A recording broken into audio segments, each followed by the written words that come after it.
Feedback. Sellers who have showings at their property prefer to get the feedback of the showing agent to get some insight as to whether or not their buyer client is interested or if the showing agent has any input.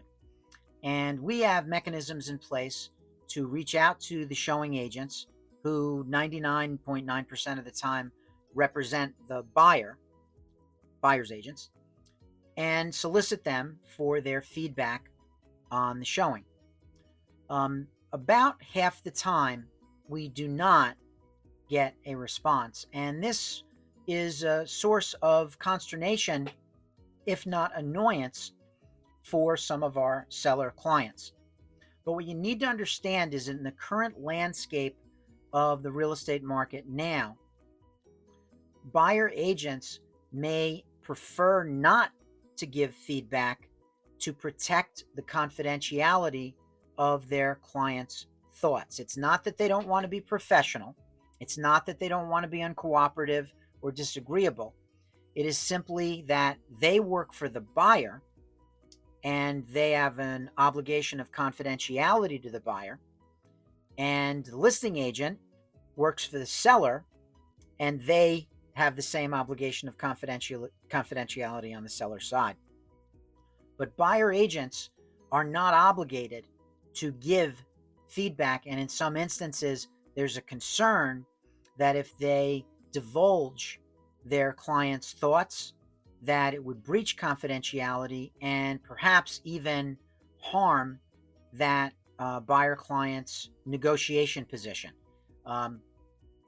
Simple example, if I'm a buyer's agent, I'm showing my client a property and they're just fawning over it, they just love it, then I don't want to, I want to be a little bit poker faced. I don't want to kind of like, throw them under the bus and really divulge to the seller that, oh my God, they've got to have it. And that being said, the best feedback is, of course, an offer. And if you get an offer, that's really kind of the feedback that you want. But if the buyer does not offer feedback or their agent does not offer feedback, it's not always because they just don't want to be cooperative. It is because they do not want to divulge their client's thoughts or negotiation position. So, and sometimes they just don't want to cooperate, but we can't tell the difference, and there's no way we'll ever find out. I think in general, feedback, it's nice, but it is not one of these be-all end-all things that we should. You probably know if your driveway is really steep or if your litter box needs to be cleaned, right? So it's nice to get like an acknowledgement that they liked it or didn't like it or any input, but they can't do that in many instances, and we have to abide by that and we have to respect it. Now, you can ask for pre-approval ahead of the showing, and you can mandate that the buyer give their financials before they see the property. So we don't want anybody wasting your time. But feedback has become something where we are not always able to get it, and it's just the landscape that we are in now.